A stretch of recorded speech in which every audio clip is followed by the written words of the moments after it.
Today we're starting the 8th chapter of the 3rd act of the journey home, only a few pages.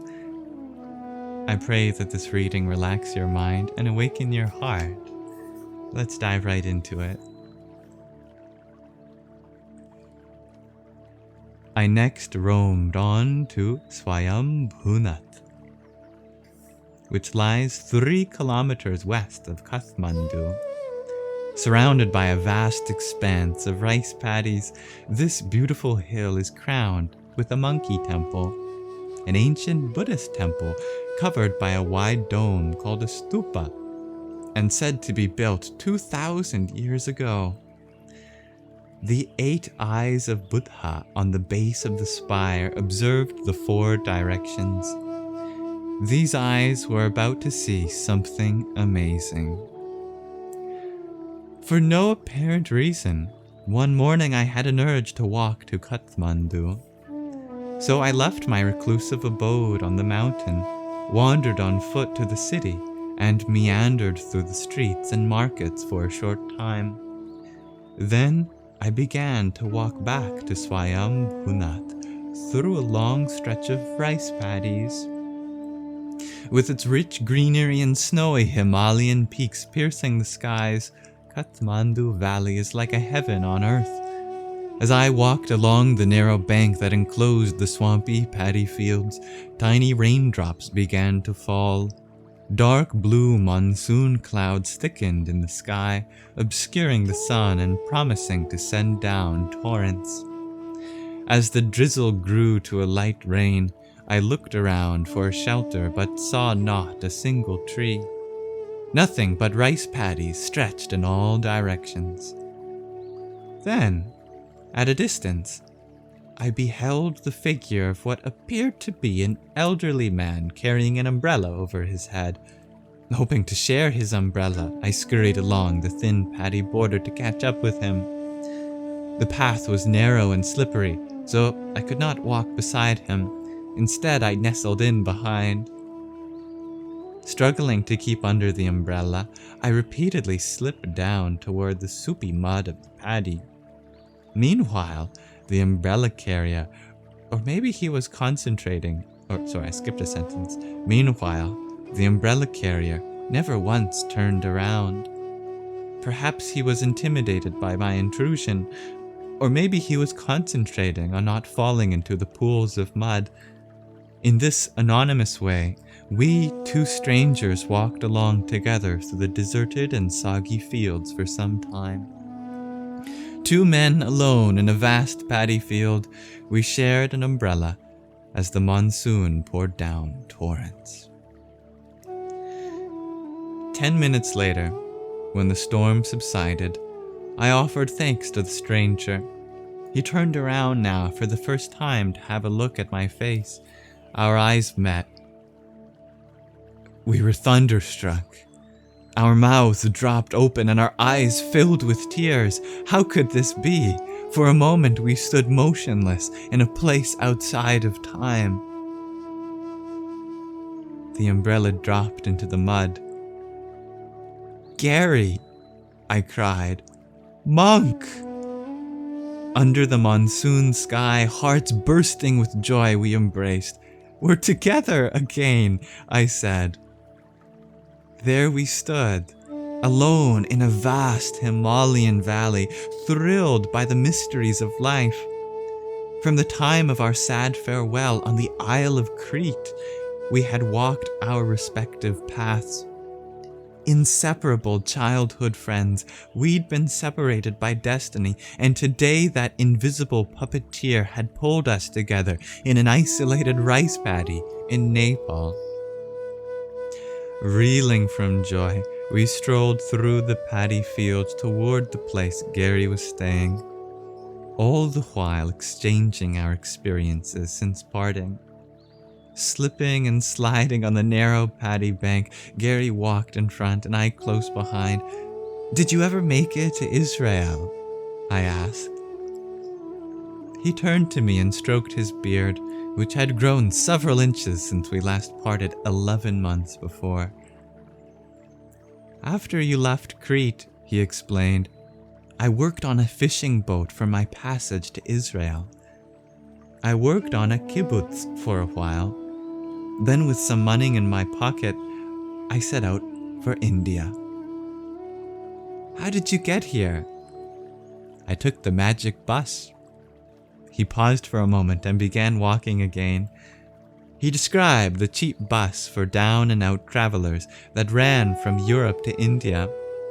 After returning from Israel, he had boarded in Istanbul, crossed the Middle East, and got off at the end of the line in Old Delhi. And what brought you to this uninhabited rice paddy? I asked him. The sweltering heat of Delhi was too much, Gary told me, still trembling with excitement. So with some friends from the magic bus, I came up to Kathmandu Valley and found a little house in the countryside. We approached the village and left behind the narrow borders of the rice paddies. I walked side by side with my old friend. A water buffalo trudged toward us on the sodden path, so we stepped aside to let her pass. Monk, Gary continued, I came to India with a hope to find you, but seeing the hundreds of millions of people in this vast land, I concluded it was impossible. I knew you would never be in the hangouts where travelers make the scene. I figured you were in some cave or secluded ashram. I never thought I'd see you again. Gary stopped and turned. His eyes widened. Nobody would believe this story. Nobody. It was August of 1971. Almost a year had passed since we'd parted in Crete. By my appearance, Gary could see that I had adopted the life of a sadhu. The arduous journey across the Middle East, the time spent in the company of enlightened yogis, and the many months in seclusion had left me as a seasoned ascetic. For good reason, Gary was hesitant to bring me to the place he was crashing with his friends. What happens when a Nepalese village home is rented to hippies of the West? As we entered the little structure, rock and roll music blared, men and women danced seductively, and opium pipes were passed around in a cloud of smoke. Gary introduced me to his friends, all of whom I greeted politely. To say I could no longer identify with this scene was an understatement. I just stood on the sidelines and watched. After some time, I took Gary aside, escorting him to a quiet place in an open field where we sat under a banana tree. A blanket of hovering clouds released a mist of cooling droplets. We breathed deeply the fresh mountain air, welcome relief from the opium cloud inside. Although I feared being judgmental, I spoke openly to my friend. Gary, you have traveled across the world to come here. This is a land of spirituality, yet you have brought the hippie culture of the West with you. You could live like this in Chicago. You're just doing the same old things and more in a different setting. How will you grow? What will you gain? I pleaded with him in earnest. Please, my brother, while you're in this part of the world, try to experience the wealth of spirituality here. If you agree, I'll take you to the holy places and teach you the life of a sadhu. Gary looked far away into the horizon. Let me think about it. Come on, Gary, I pressed.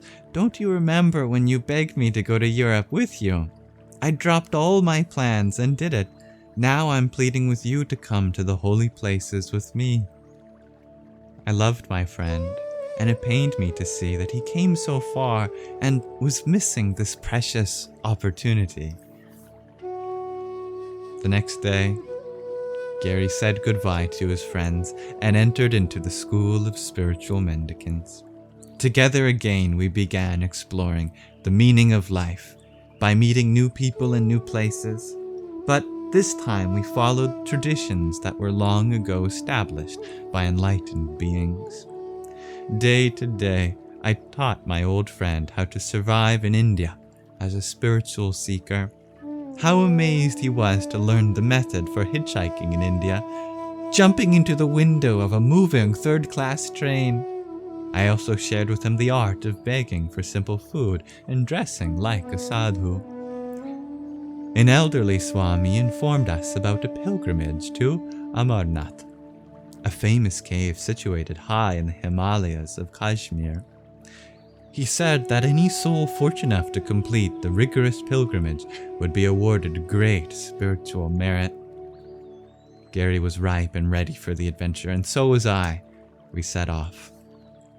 On the road again from Kathmandu, we returned to India, riding in the back of a truck to Raksal and then on to Patna, where I introduced Gary to Rama Sevaka Swami. Swami was thrilled to see me again and still carrying the stick he gave me.